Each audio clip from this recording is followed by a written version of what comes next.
Welcome back to Preparing for the Unexpected. Today we are talking with David Gill, personal journey of discovery and resilience. David, lots of interesting things there in the first segment, and I know you still have a little bit more left to tell us. So why don't you continue on your journey here? Yeah, certainly. I'm sorry, I went on for quite a bit there. I hadn't realised. That's okay.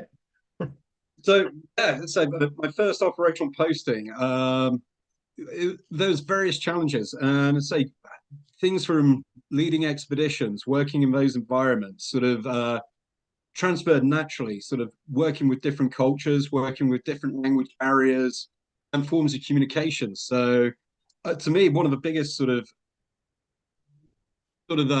bonuses of working in these environments was being able to work with different cultures, different sort of nationalities, and it all comes down to communication, which is something I think within everybody and within organizations. If you've got good, open, honest comms, then you can tackle pretty much most problems. And say landmines, it, it's a complex situation. Not always to do with the technical side of the job, but it's more of those interpersonal relationships. And say from my experiences of sort of like being on expeds into the Belizean jungle, when you've got limited resources, when you've got a task to do, you take those all on board, and it gives you this ability to just. I found myself being kind of unfazed by different obstacles and finding this, knowing that my skills or knowledge from other situations can be used regardless of the environment. And it's that whole mental toughness as well as sort of like the physical aspects of things. And as I said, there's a good couple of occasions where I had to dig deep. Um, I must admit, there was one time the very much a very near death experience of getting electrocuted, and it was a very simple problem that was made very dangerous, and it had nothing to do with being on a minefield. We've been building a new headquarters and accommodation for our expatriates, and it was a Friday afternoon, and the builders decided to do a shortcut. And so instead of drilling a hole through the wall above this metal security door, they just ran the wire over the top of it and wired up the hot water in the shower, and unknown to anybody. And it was early hours of the morning. I went to go and let my boss's dog into the house. So I could hear it outside just yelping. So I went and I opened the door with my left hand, as one does. I stood there in my boxer shorts, and that was it, barefoot in the kitchen. And next thing I know, my whole arm's gone rigid. I've got this pain just going through my body. And my brain's going, just let go. Just let go. And my body couldn't. And I could just feel this electricity going through. And I was sort of saying, it's sort of these near death experiences. I started to get tunnel vision.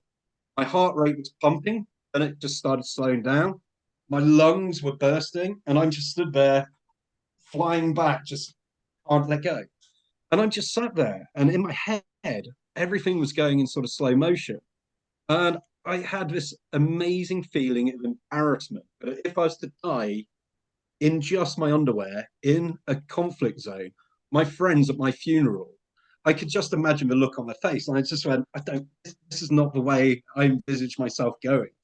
And sort of just sat there, just going, this is it. Fortunately, there's the guard who's staying in our accommodation came out, saw what was going on, and flicked the trip switch. And I must admit, I was probably on there a good while. I don't know exactly how long, but all I know is it was extremely close. And I'm just sat there, as you can probably see from this hand, this finger does its own thing. The bone kind of imploded a little bit. It's a bit chubbier than my other finger on the other hand. Scars on my feet from when electricity shot out. And I was wearing a metal watch at the time, and the bezel went into my arm as my hand sort of flung back. And so to this day, I've never worn a watch. So I apologize if my timekeeping's off of this interview because I just I've given up on watching since then. But I came out of that experience and went to go and see the UN doctors, got patched up. But the next morning, I was back walking through a minefield because I just went, this is my job. I'm not just got to carry on. You just carry on with life. You just got to take the hits and just keep going. And Do you it, know how many I people must are admit, probably listening to that going, there's no way I could have gone through that near-death experience and then follow that up the next day with going to a minefield? I must admit, I think there's a lot of going on, delayed shock, because I thought I'm alive. I decided there and then I wasn't going to drink any more alcohol. I was never going to have a beer again. And I was like, I'm never going to smoke. That lasted about 4 days before my bad habits picked up again. And I was just like, right, I'm invincible. But in my head now, I'm just going, look, I've survived this. What's next? I'm like a cat with 9 lives. So I'm just sat there mentally just going, okay, so South America, you had a train derail underneath you. You've been electrocuted. That's only two things. There's all these sort of things. And I'm just sat there going, all right, yeah, I could carry on. So after my posting to Abkhazia, I got sent over to Mozambique. So again, going back to the learning about different cultures and languages, I was put into Mweda, which is right on the Tanzanian Mozambique border, and dealing with barrier minefields. So these are legacies from the 1960s, the War of Independence. And I had up there, I was now someone in charge of 250 guys and 50 odd kilometers of mine belts.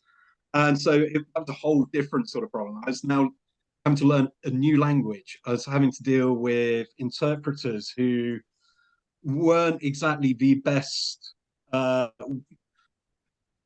what they're supposed to do, which led to sort of like awkward sort of situations. And then again, going back to that Lonely Planet phrase book, I had one for Portuguese. So I've got the Spanish one for South America. I've got the Portuguese one. So I'm learning tourist Portuguese in Africa about minefields. So there was this whole bunch of challenges. And then I had the Swahili one because we had that language to deal with. Makondi, Makua, there's all the different tribes. It was just phenomenal. Um, and I loved it. I was out there for nearly 2 years. And as I say, with minefields, it's a finite problem. We have standard operating procedures. You follow routines, you follow directions, and the job is relatively safe. Unfortunately, when things do go wrong, they go wrong spectacularly and can cause maiming and death. And unfortunately, we had to deal with the loss of one of my team supervisors, and that was a very harsh day. And I remember it to this day. It was 9th of November, and so literally just finished my minefield tours. I was back down to my office and headquarters about 50, 60 miles away in Wada from the mine belts. And I sat there. We've got a radio operator right beside me. I started listening to every day I'd listen to the end of day reports, making sure all the teams were fine. And it's just that feeling of just going, right, everybody's back, they're heading back to camp. And about an hour or so before all this happened, there was the normal day was sort of like interrupted by a lot of radio chatter. And at that point, I knew something was wrong. So there's about four of us all huddled around Eliash, our radio operator, and you could just see the look in the guy's eyes, and I knew something bad had happened. And unfortunately, we had, say, Ruben was doing a mass demolition, and the operating procedures had gone astray that day. There'd been an error, and unfortunately, we had a situation with one fatality and about 6 or 7 other walking wounded. So that's when sort of the training kicks in, that preparation where our teams are trained as paramedics to deal with the there and then. My responsibility then was to overall assessment. What what can we do? Do we need to bring in an aircraft? We've got to phone those guys up, and that's an hour and a half flight time. We've got X amount of hours left on the of daylight. What are the situation here?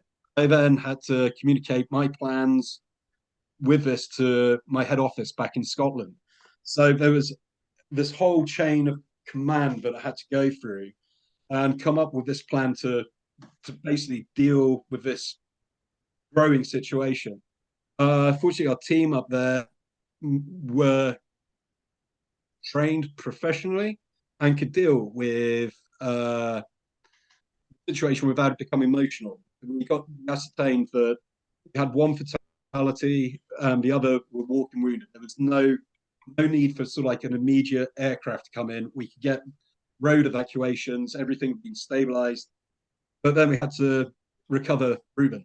So myself and my ops officer then drove 50 k's back up to Nangadi, and I must admit we sat there in silence and we worked out a plan. And the accident happened in a demolition pit, so we couldn't use metal detectors, and we had hundreds of landmines around us, a few partially detonated. And so it was down on hands and knees. And I won't ask anybody to do something I'm not prepared to do myself. And I'm the boss. So I was down there first, had Artyom about 20 odd feet behind me, bringing the tractor in. So I cleared halfway on my chest and just pushed things through. And we recovered Reuben. And it was we did the job. It was the afterwards where you've done this, you've got a friend, a guy that I'd got to know over the year I'd been up there, one of my supervisors. And it was just like, how do we hold this all together? We've got to keep doing the job. It's like you fall off a horse, you've got to get back on. And so we did an accident investigation. And then we had a situation where several of our deminers in a totally different section decided to hold an illegal strike. So we got all this pressure on us, which led to them holding a couple of their teammates as hostages. So it was a very long 48 hours. And it comes down to negotiation. It comes down to that digging in, that resilience, that finding compromises, finding a way of communication. And fortunately, that situation was resolved. And within 6 months, we'd wrapped up the entire operations, pulling out in total 70,000 landmines. Wow. It was, again, 70,000 potential lives saved. 70,000 people, admittedly, it's in an area that's now opened up to farming. It's land being returned after 40, 50 years of not being used.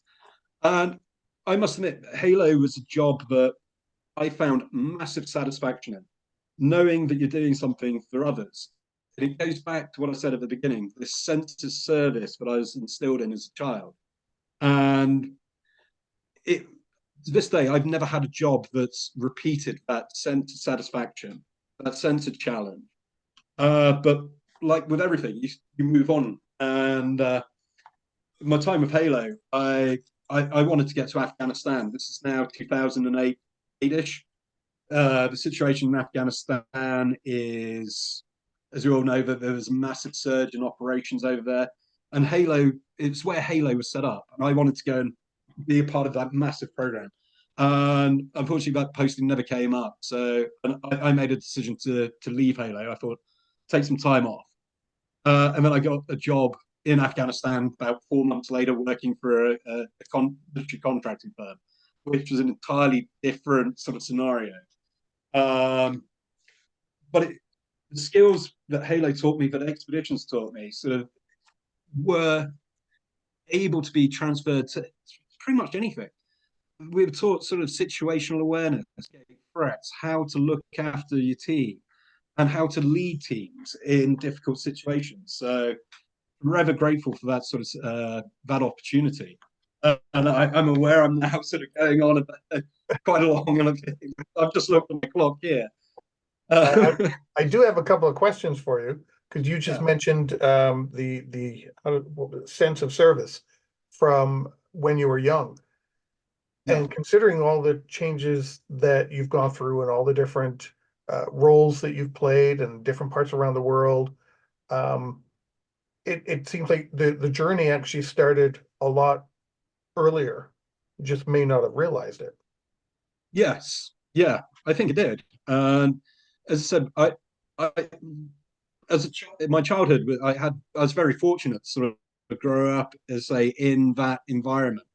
And I think it came, a lot of it was instilled in me from my father, sort of like his experiences of working in crews and squadrons and for the service. And it's, I think it's always been part of me. That you've got this sense that, as in, we're individuals, but we're all part of this bigger society. We're all part of this bigger thing. And I must admit, when I kind of look back now, the knee injury, I think was actually quite a blessing. Being able to go on these expeditions and then Halo, I was able to provide not just a service to people I don't know, but also to myself.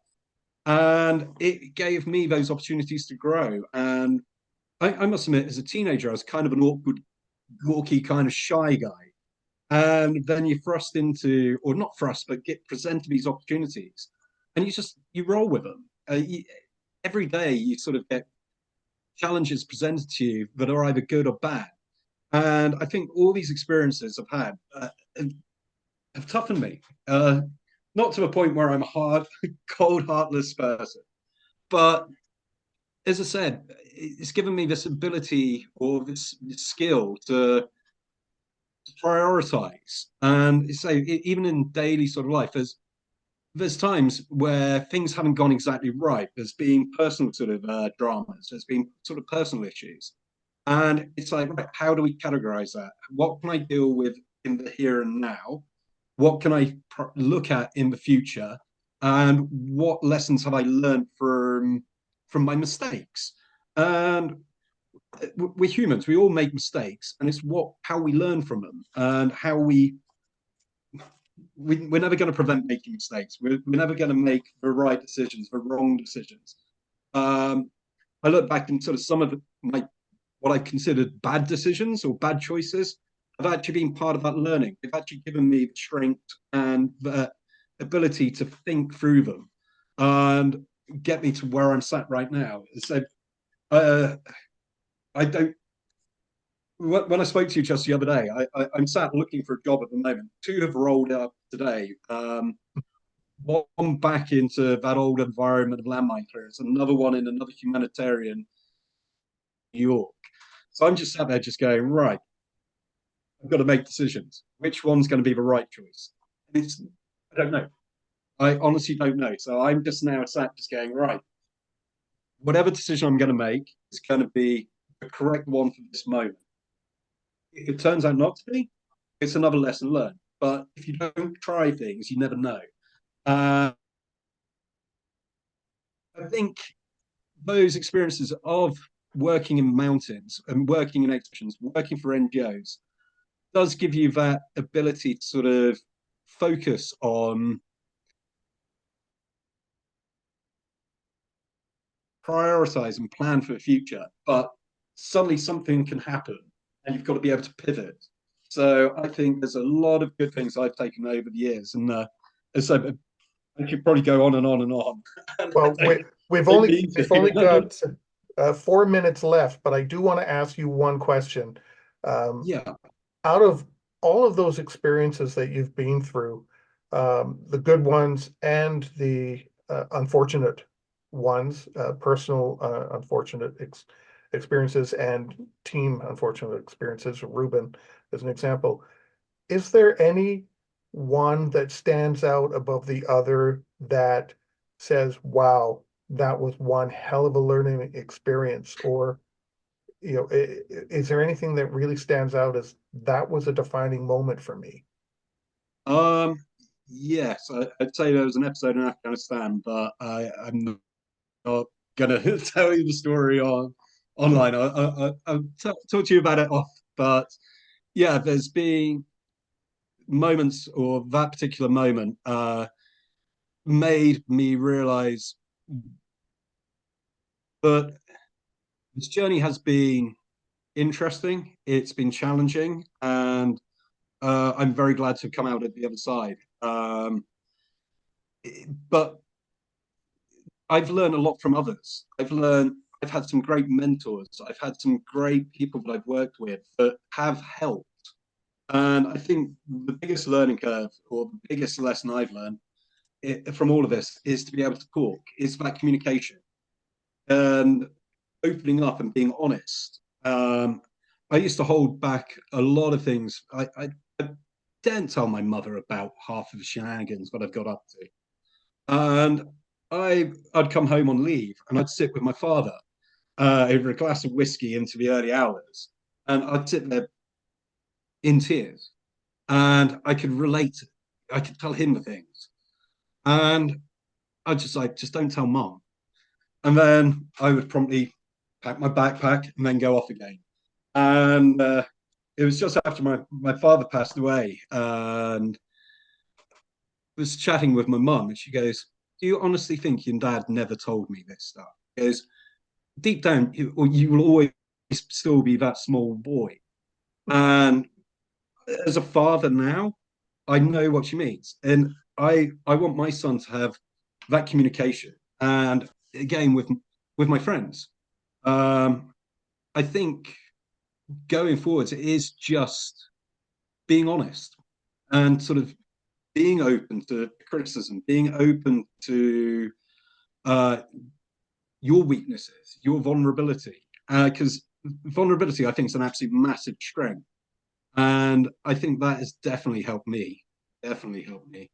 But I had a line from a poem that again goes back to Outward Bound days, and it's from Alfred Lord Tennyson from his poem Ulysses. And it's one of another motto from Outward Bound days, but it has stayed with me. And it's to serve, to strive, and not to yield. And that's the thing. You can be pushed to breaking point, but somehow you've got to just keep going. And that's, as say, each day I kind of just go, right, what's next? And then you find it within you just to keep plodding through. And I think that is lessons for everybody that has in life. You just got to keep going. You can't give in. It reminds me of the expression, time waits for no one. So if you just stand there, things are still going to move on, even without you. So, Yes, you know, definitely. well, We are just small little cogs. yeah. Well, we've come to the end of the show. David, uh, incredible. You Thank know, you. I don't know whether to congratulate you on some of the things you've gone through or, you know, give you a hug, you know, considering some of the things you've gone through. You know, it's absolutely incredible. What an amazing journey. And I know it's not over. I know Yeah. there's more, you know, to come. And so it's, you know, really quite special that you shared all of this with us today. And I thank you very much for that. Well, thank you, Alex, and thank you very much for listening to me waffle on. And no, I much appreciate it. And no, thank you. My pleasure. And everyone watching and listening, stay prepared, everybody. If you liked that video, thumbs up. If you didn't like that video, thumbs down. But leave me a message and let me know your thoughts. Of course, don't forget to subscribe. And in the meantime, stay prepared, everybody.